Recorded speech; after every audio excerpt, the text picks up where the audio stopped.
Hi Hank, hi John. It's your brother Tom.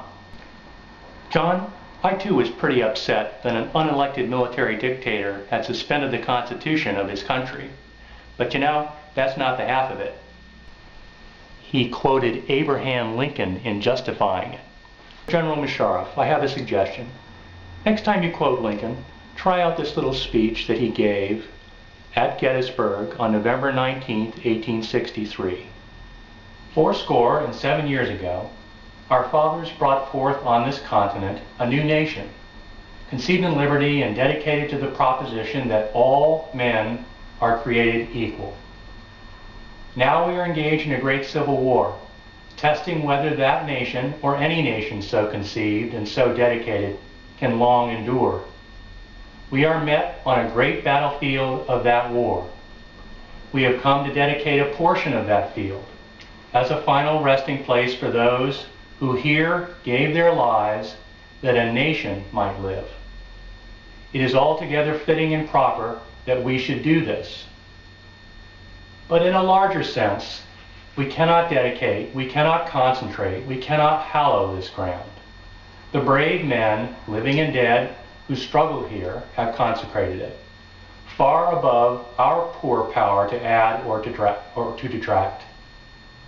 The world will little note, nor long remember what we say here, but it can never forget what they did here.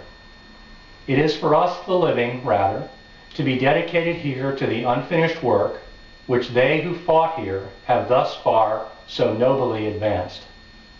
It is rather for us to be here dedicated to the great task remaining before us, that from these honored dead we take increased devotion to that cause for which they gave the last full measure of devotion, that we here highly resolve that these dead shall not have died in vain, that this nation, under God, shall have a new birth of freedom, and that the government of the people, by the people, for the people, shall not perish from the earth.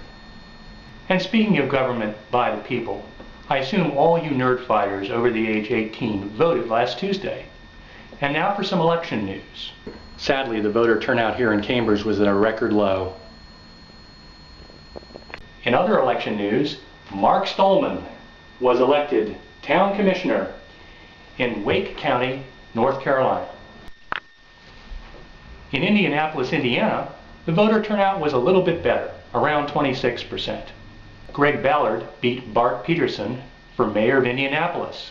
And in District 2, home of John's favorite Starbucks, Bruce Schumacher beat Angela Mansfield by around 200 votes. But in terms of voter turnout, Missoula, Montana has both Cambridge and Indianapolis beat.